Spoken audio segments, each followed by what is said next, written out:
Bismillahirrahmanirrahim. Assalamualaikum warahmatullahi wabarakatuh. Alhamdulillahirabbil alamin wal aqibatu lil muttaqin wala udwana ila alal dzalimin wassalatu wassalamu ala sayyidina Muhammadin wa ala alihi wa sahbihi ajma'in, amma ba'd. Qala Allah ta'ala bi atil karim, bismillahirrahmanirrahim, ud'u sabili rabbika bil hikmah wal mau'idati hasanah wajadilhum billati hiya ahsan. Sadaqallahul azim. Qala Nabi sallallahu alaihi wasallam, talabul ilmi faridatun ala kulli muslimin wal muslimatin. Qala al muallif rahimakumullah wa nafa'a bihi wa ulumihi fid dharain. Allahumma anfa'na bima 'allamtana wa 'allimna ma yanfa'una. Rabbi jidna ilman warzuqna fahman, amin ya rabbal alamin. Gimana kabarnya bapak-bapak? Alhamdulillahirabbil alamin. Badan sehat, kantong ya nggak ada yang tahu kantongnya ya, hanya istri yang tahu. Ya, alhamdulillah badan sehat, ekonomi kuat, ya, anak meningkat, istri tambah berat. Alhamdulillah, iman nambah kuat. Islam kita juga hebat, masya Allah. Alhamdulillahirabbil alamin.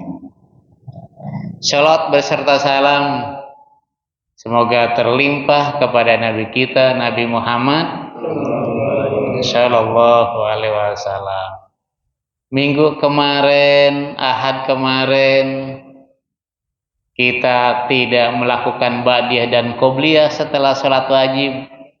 Minggu sekarang pengen ba'diyah dan qobliyah. Minggu ini lebih baik daripada minggu. Dialah kata Nabi orang yang beruntung kemarin ya. Rogibun. Minggu kemarin kayaknya males bener ngaji nih. Sekarang kayaknya rindu pengen ngaji terus. Termasuk orang beruntung. Minggu ini senang bener ngaji. Masya Allah itu Quran. Minggu kemarin ngelihatnya juga udah jenuh bener. Kotor. Banyak rayapnya karena nggak pernah dibaca. Minggu sekarang mulai diambil, terus diusapi, dibersihin, dibaca dah, masya Allah, tenang. Peningkatan, khairun, lebih baik. Dialah kata Nabi, rogibun, orang yang beruntung. Hari ini, minggu ini, tahun ini lebih baik daripada tahun kemarin. Orang yang dilaknat apa tuh yang minggu kemarin tuh? Yang dilaknat oleh Rasulullah, mal'unun. Hari ini, minggu ini, tahun ini lebih jelek daripada tahun kemarin. Ya, syarron. Mangkana yaumuhu syarron min amsihi bahwa mal'unun, kata Nabi itu.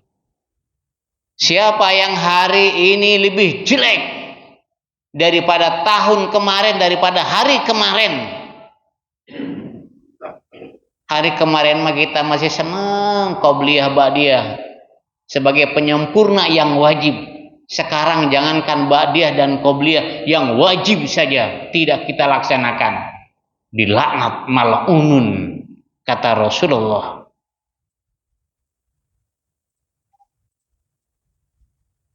Tahun kemarin masih kita baca Quran, kalaupun hanya malam Jumat Yasinan, Tabarok, Waqiah. Tahun ini, minggu ini, hari ini, jangankan Yasinan, jangankan Waqiah dan Tabarok, surat yang lain juga tewas tidak pernah dibaca. Mal'unun, dilaknat. Masya Allah, bukan perubahan, tetapi malah kemunduran. Ada yang rugi, kata Rasulullah, mangkana yaumuhu mislahu min amsihi bahwa magbun. Yang rugi itu kemarin sama sekarang sama aja dah. Minggu kemarin sama minggu ini sama aja. Tahun kemarin sama tahun ini sama aja.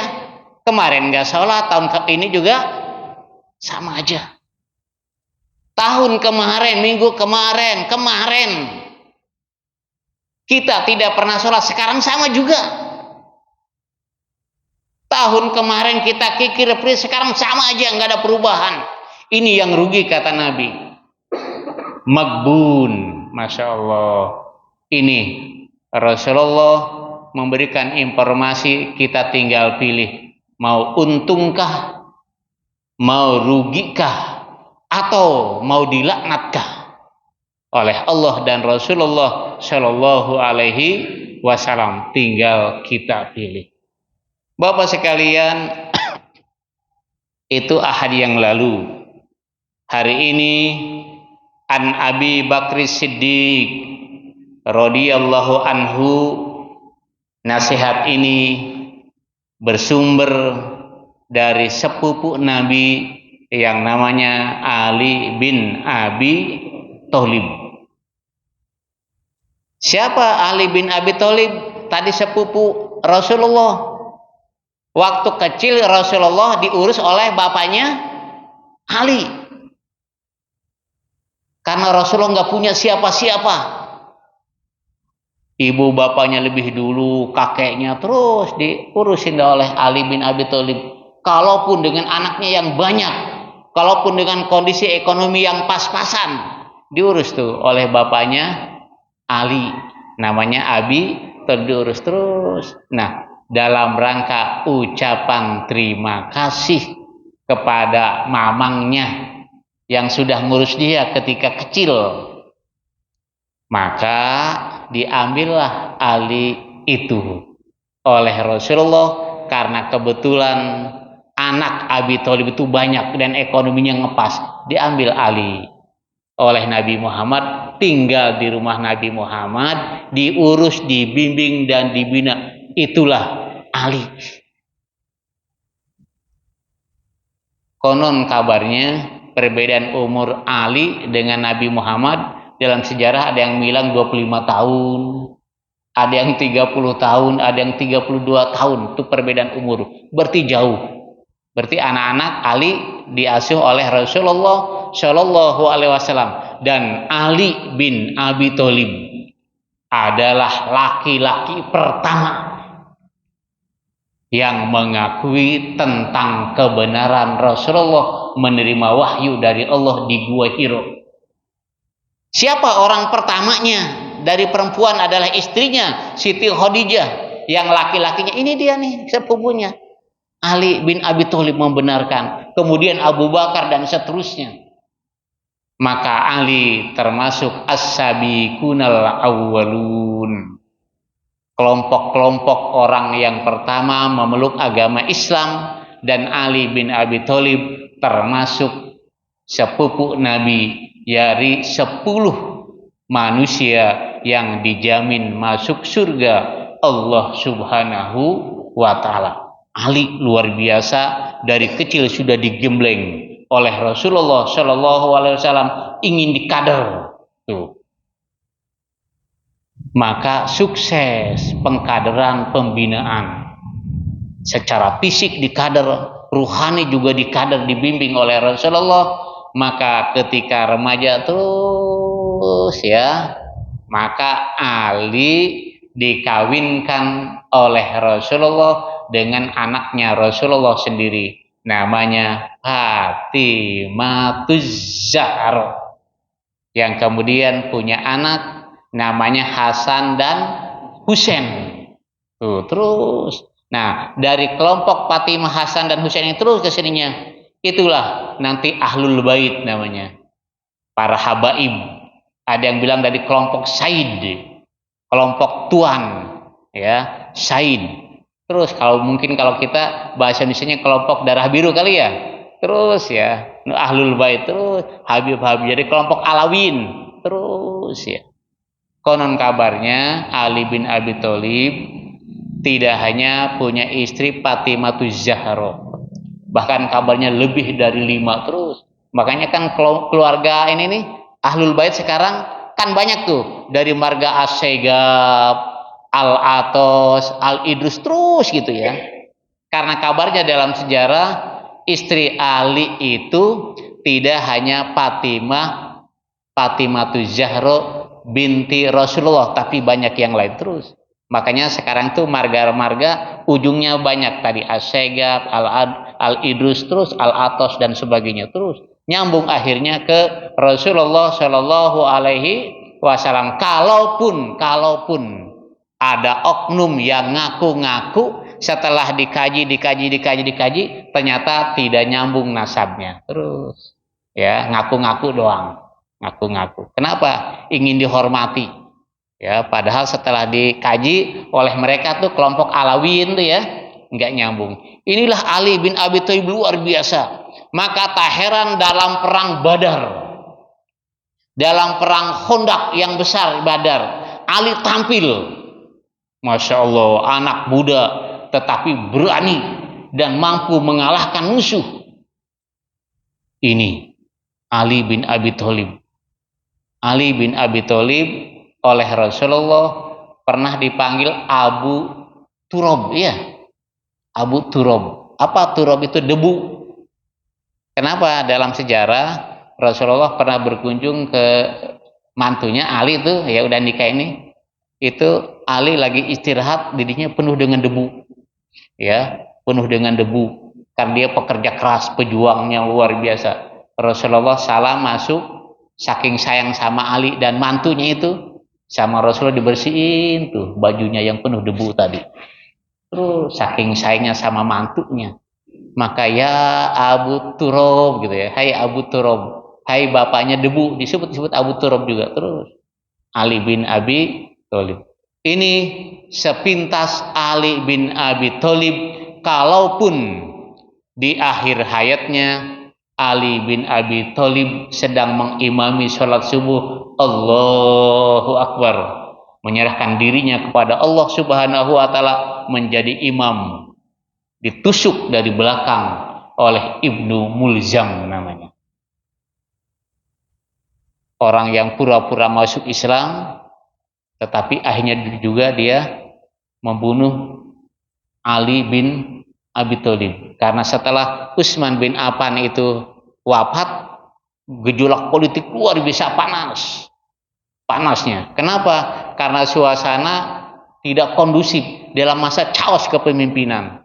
Maka karena Utsman meninggal juga dibunuh, maka sahabat-sahabat tuh ya ngangkat Ali bin Abi Thalib, terus diangkat. Tapi setelah diangkat, dibaiat, banyak kelompok juga yang tidak setuju. Akhirnya terus perang saudara.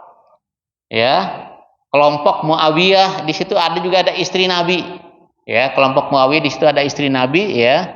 Kemudian melawan dengan kelompok Ali. Terus jadi Islam dengan Islam, perang saudara itu di situ mulainya tuh. Kenapa?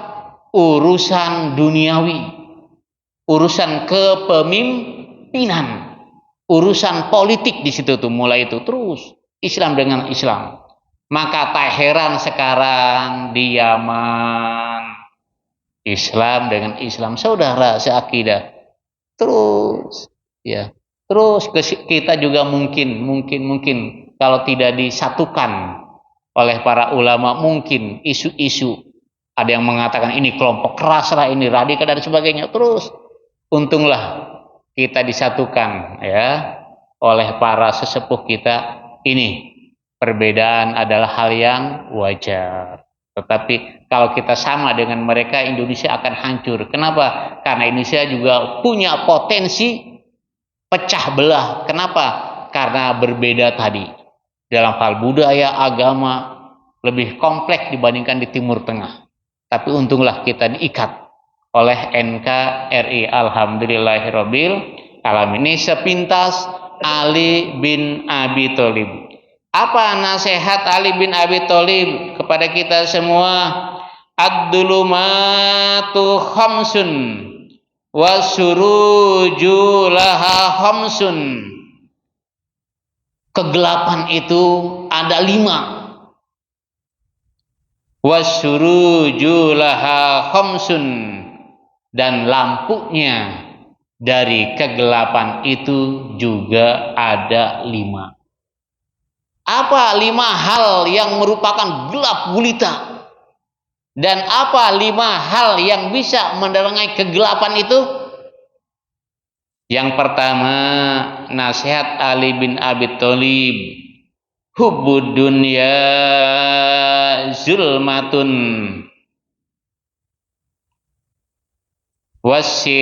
wassiraju laha taqwa.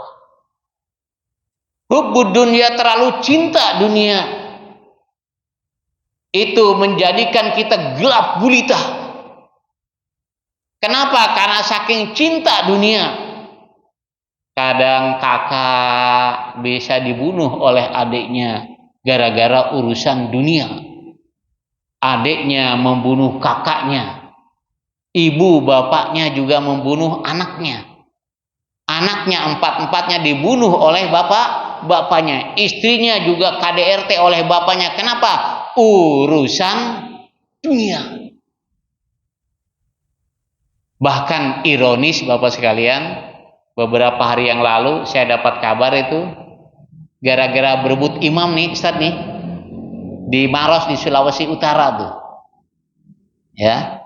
Berebut imam, setelah pulang imam yang satu tuh dari ini ditusuk pakai tombak di sini nih. Karena imam yang lama enggak ridho, digeser posisinya oleh imam baru. Hati-hati. Ya. Ya. Ya, karena imam juga manusia, punya rasa cemburu. Maka alhamdulillah yang jadi imam dijadwal aja dah. Dijadwal. Kenapa? Takut nggak kesampaian jadi imam gitu ya. Jadi jadwal. Misalkan yang subuh ustadz siapa gitu ya. Yang maghrib ustadz siapa. Yang isya, yang zuhur dijadwal dah gitu tuh ya. Kalaupun dalam kaidah fikih yang harus jadi imam adalah ada kriterianya. Tapi kadang-kadang fikih kan dikesampingkan. Kenapa? Karena saking maunya jadi imam. Ada lagi di satu masjid, maaf, termasuk di daerah kita nih, di Kecamatan Jambe. Saking maunya jadi imam di satu tempat ibadah, dia tidak diberikan kesempatan jadi imam. Dia bikin musola baru. Iya. Bikin musola, ya, biar tidak ada tandingan, jadi imam. Ayo, hati-hati Pak ya. Imam adalah posisi terhormat yang seharusnya di Sulawesi Maros itu tidak terjadi. Ada lagi, itu orientasinya ke dunia juga itu. Mungkin imamnya dibayar sekian juta kali ya, dia cemburu, mungkin atau apa gitu ya. Ada lagi Bapak sekalian, ya. Di Cisoka saya dapat cerita kabar dari teman apa? Guru ngaji dengan guru. Kenapa? Pengajian A dengan pengajian B tetangga. Pengajian A anaknya santrinya pindah ke pengajian B. Kata pengajian A, ustadznya ini ngomporin supaya santrinya pindah ke pengajian B. Karena kecewa gara-gara tadi dikomporin biar pindah, terus akhirnya marah si Ustadz A ini kepada Ustadz B. Kenapa? Karena santrinya udah pada pindah ngajinya. Berantem lagi. Masya Allah. Hati-hati. Di dunia yang seharusnya suci dan bersih terjadi. Saya menyaksikan dengan kepala mata saya di Tebet. Ya, ada seorang Ustadz ditempeleng lagi ceramah oleh Ustadz juga gitu ya. Masya Allah, saya ngurus dada. Ternyata dunia begini juga kalau sudah dikaitkan dengan dunia nih dia bisa jadi gelap. Kata Ali bin Abi Thalib. Jangankan urusan dunia, terkadang urusan agama juga kalau dikaitkan dengan dunia tadi, ingin penghormatan dia, mungkin ingin tadi keuangan dan sebagainya tadi jadi gelap mata.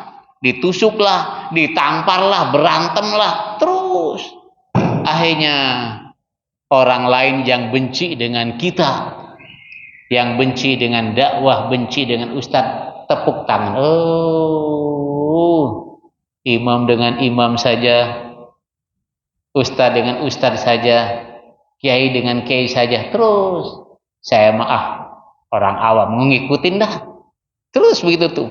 Masya Allah ya.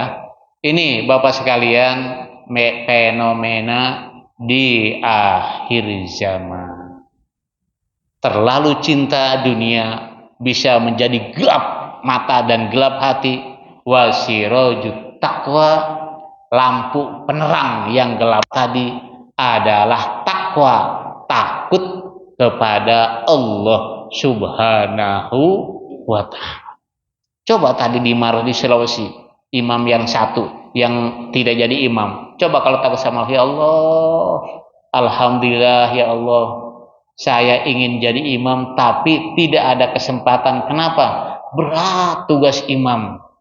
Kesalahan makmum dibebankan ke saya semua. Pemimpin luar biasa. Dosanya kalau tidak bisa membawa itu akibatnya akan ditanggung oleh imam. Maka alhamdulillah ya Allah, saya ingin jadi imam tetapi karena berat beban tugasnya, tanggung jawabnya, alhamdulillah ya Allah, saya hanya jadi makmum saja, ngikutin. Tuh, enak tuh. Kenapa? Karena takwa. Ya Allah, santri saya pindah ke si B. Mungkin ada kesalahan di saya. Mungkin metode saya ngajar tidak menarik. Ya Allah, mungkin keilmuan saya belum mumpuni. Ya Allah, mungkin tempat saya seperti ini juga tidak membuat anak nyaman. Akhirnya dia muhasabah, ya Allah, oh ternyata salah saya sendiri. Karena tadi kelemahan-kekurangan saya akan perbaiki. Saya mau belajar ngaji lagi biar ilmu saya bertambah. Saya akan belajar metodologi lagi, bagaimana cara mengajar anak supaya menyenangkan. Saya akan perbaiki tempatnya biar anak nyaman. Tuh, yang ada seperti itu. Benar, setelah diperbaiki, santrinya pada datang lagi. Terus enak, alhamdulillah ya Allah, kemarin santri saya pindah, alhamdulillah ya Allah. Kenapa? Teguran buat saya. Ternyata saya punya kekurangan. Coba kalau begitu enak bener. Nggak ada saling tampar tadi, nggak ada yang ditusuk tadi. Inilah kata Ali bin Abi Thalib, cinta dunia jadi gelap, penerangnya adalah takwa. Bapak sekalian, musim politik sekarang luar biasa, saling menggulingkan, saling menghujat, saling menjelekkan, fitnah di mana-mana terus. Kalau tidak diterangi dengan takwa, saya yakin pengikut paslon 1, 2, dan 3 akan berantem di bawah. Sementara calonnya tersenyum, yang di bawah kita berantem. Untunglah kita punya takwa.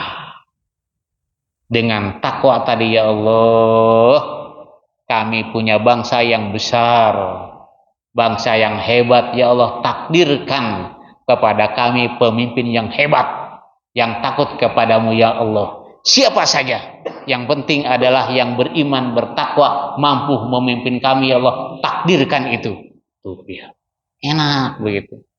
Bapak sekalian, inilah Ali bin Abi Thalib memberikan nasihat seperti itu karena Ali melihat dengan mata kepala sendiri bagaimana cinta dunia ini bisa membuat gelap. Ini karena Ali menyaksikan bagaimana Utsman sahabatnya dibunuh. Bagaimana persaingan politik ketika Nabi Muhammad meninggal, orang ribut siapa penggantinya, sementara jenazah Rasulullah sedang dimandikan, tapi mereka berebut siapa penggantinya kepemimpinan negara. Terus Ali menyaksikan itu semua. Terus makanya Ali bin Abi Thalib terakhir membaiat Abu Bakar sebagai khalifah. Kenapa? Karena dia sibuk ngurusin Rasulullah jenazahnya. Konon kabarnya Ali bin Abi Thalib membaiat Abu Bakar itu setelah istri yang pertama Khadijah ya. Dalam sejarah setelah Siti Khadijah meninggal dunia, konon kabarnya baru Ali membaiat Abu Bakar Siddiq. Terus itu versi sejarah ya, macam-macam.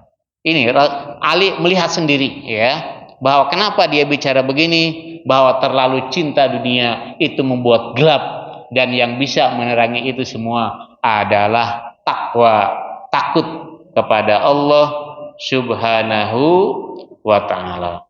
Bapak sekalian yang berbahagia, apa nasihat Imam Ali? Yang kedua adalah wajambu zulmatun. Dosa itu membuat gelap kita, ya Allah. Dengan dosa ini Masya Allah jadi gelap benar. Dengan dosa rezeki susah. Dengan dosa juga doa-doa tidak dikabulkan. Dengan dosa kita, maksiat kita, orang jauh dari kita. Dengan dosa kita sulit mencari pekerjaan. Dengan dosa pula ilmu tidak nempel. Dosa. Maka dosa menyebabkan kegelapan buat pelaku dosanya. Gimana biar terang lagi? Biar rezeki kita datang dan berkah, Masya Allah. Disenangi, dicintai oleh keluarga dan masyarakat, gampang mencari maisha kehidupan. Apa kata Rasulullah? Kata Ali bin Abi Thalib, wassiraju lahu taubah. Penerangnya adalah tobat. Wabil khusus tobatun nasuha. Bapak sekalian, inilah kenapa Allah menyuruh kita tobat, karena Allah membuka pintu tobat, disiapkan pintunya oleh Allah. Kenapa? Karena Allah tahu bahwa kita manusia adalah pelaku dosa. Karena manusia tadi ada unsur cahaya, ada unsur api. Kalau malaikat cahaya tidak pernah berbuat dosa, tapi setan api berbuat maksiat terus, maka kita di tengah-tengah. Kadang-kadang ya Allah senang beribadah, tapi kadang-kadang malasnya, nauzubillah. Inilah kita Bapak sekalian. Maka penerang dosa kita adalah taubat kepada Allah Subhanahu wa ta'ala. Taubatun nasuha, tubu ilallahi taubatan nasuha. Biasanya suka ada tuh, ada kaligrafi di masjid-masjid itu ya. Ada wasari'u ila magfirati rabbikum, suka ada. Ada lagi tubu ilallahi taubatan nasuha, suka ada tuh kaligrafi di masjid-masjid mushola tuh ya, ayat-ayat Al-Qur'an yang menyerukan kita untuk tobat kepada Allah Subhanahu wa ta'ala. Halo Bapak, yang keberapa tadi? Yang kedua. Emang yang pertama apa tadi?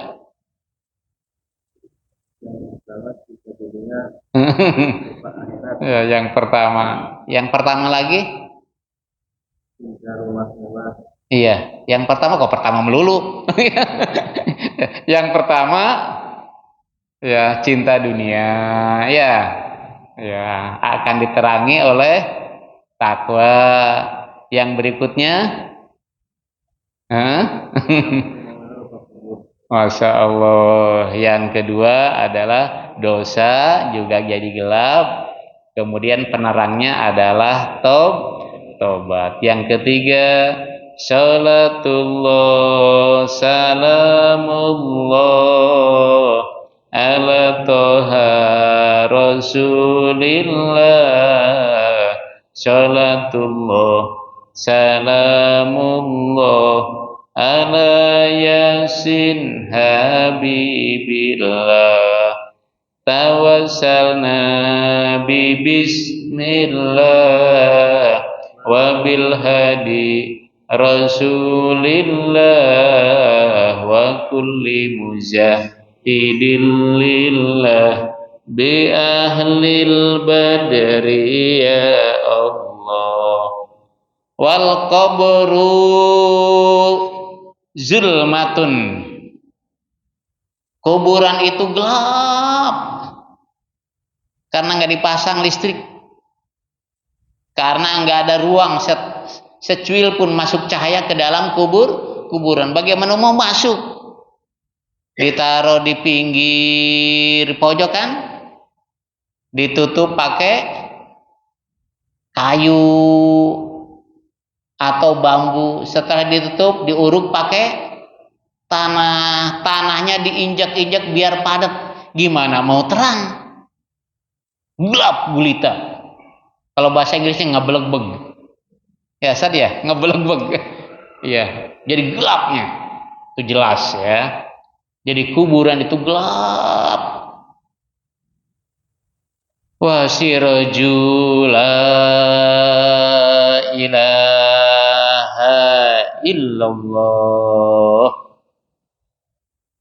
Penerang kuburan yang gelap itu, kata Imam Ali, adalah mengucapkan la ilaha illallah. Maka tak heran Rasulullah mengingatkan kepada kita, siapa yang di akhir hayatnya mengucapkan la ilaha illallah dakhalal jannah. Ya. Siapa yang mengucapkan la ilaha illallah artinya muslim, ya. Dan ketika sakaratul mautnya la ilaha illallah, kita suka dipimpin ya, suka dibimbing tuh, kumpul, oh anaknya ada berapa nih? Ada 5, kumpul semua. Yang 1 belum datang nih, coba jemput. Kenapa? Nih emak lu udah beda nih ngomongnya nih, kumpulin terus. Udah kumpul semua, ayo ma, coba la ilaha illallah. Karena anaknya pengen semuanya anaknya itu mengucapkan la ilaha terakhir, ingin masuk surga. Semuanya saking cintanya kepada emaknya yang sudah ngurus dia, mengandung 9 bulan, letih, lemah, kata Allah, melahirkan, taruhannya hidup dan mati. Setelah dilahirkan, Masya Allah, ya, buang air besar, buang air kecil diurusin oleh emak kita, terutama wabil khusus. Terus dibiayai, terus dinikahkan, terus tuh emak kita wabil khusus. Maka kumpul semuanya, anaknya sepakat yang 5 tadi ingin emaknya terakhir mengucapkan la ilaha illallah. Namanya lakinu mautakum la ilaha illallah, bimbing orang yang sakaratul maut itu dengan bacaan la ilaha illallah, terakhir la ilaha illallah, memalingkan ke kanan tersenyum, Masya Allah, emakku husnul khotimah. Ini yang bisa menerangi alam kubur. Di antara lafaz la ilaha illallah yang bisa menerangi alam kubur, kata Rasulullah Shallallahu Alaihi Wasallam, 1, ikhlas dalam ibadah. Ibadah ikhlas karena Allah itu bisa menerangi kubur, kata Rasulullah di dalam hadisnya. Maka kalau kita niat usolli fardhul maghribi tadi salasa rakaati mustaqbilal kiblati, adaan lillah karena Allah, ikhlas karena Allah. Saya mengeluarkan zakat, nawaitu an ukhrija zakatal fitri lillah, semuanya lillah, ikhlas karena Allah. Ikhlas karena Allah artinya tidak mau dipuji, tidak mau disebut-sebut, tuh indikatornya ikhlas. Jadi ibadah ikhlas kepada Allah bisa menerangi alam kubur. Yang kedua, birrul walidain. Yang bisa menerangi alam kubur adalah berbuat baik kepada kedua ibu bapak. Kita mungkin sudah tidak punya kedua orang tua, tinggal kita mengkader anak-anak kita bagaimana mereka supaya mencintai kita. Hari ini kita bisa ngirim doa kepada kedua orang tua kita setelah sholat. Mungkinkah anak kita bisa seperti kita? Masihkah anak kita bisa ngirim doa seperti kita? Tidak ada yang menjamin, kecuali kita orang tuanya membina dan membimbing. Karena anak kita adalah aset yang berharga, yang bisa menjadi wasilah kita selamat atau tidak di dalam kubur. Bapak sekalian, ini birrul walidain. Yang berikutnya silaturahim. Kata Rasulullah, banyakin silaturahim. Wabil khusus kepada keluarga kita yang sedarah atau di luar keluarga kita, banyakin silaturahim.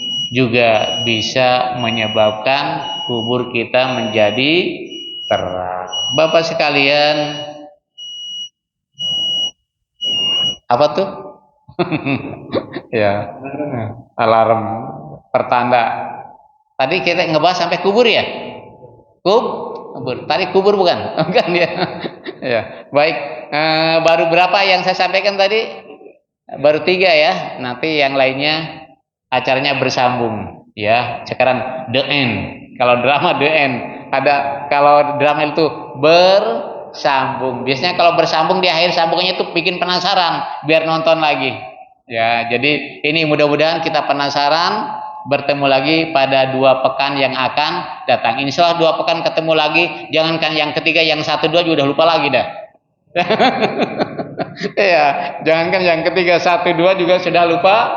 Insya inilah kita, namanya pengajian manula. Yang penting datang, dapat pahala, ilmu dapat, insya Allah. Mohon maaf dari saya. Mudah-mudahan yang saya sampaikan khusus manfaat buat saya dan keluarga. Mudah-mudahan yang saya sampaikan, sayalah orang yang pertama melaksanakan ini, kemudian diikuti oleh Bapak dan sekalian semuanya. Akhirul kalam, bismillahirrahmanirrahim. Wal asri innal insana lafi illal ladzina amanu wa amilus sholihat wa tawassaw bil haqq wa tawassaw bis sabr. Sadaqallahu. Subhanakallahumma wa bihamdika asyhadu an la ilaha illa anta astaghfiruka wa atubu ilaik. Wallahu muwaffiq ila aqwamit thoriq. Wassalamualaikum warahmatullahi wabarakatuh.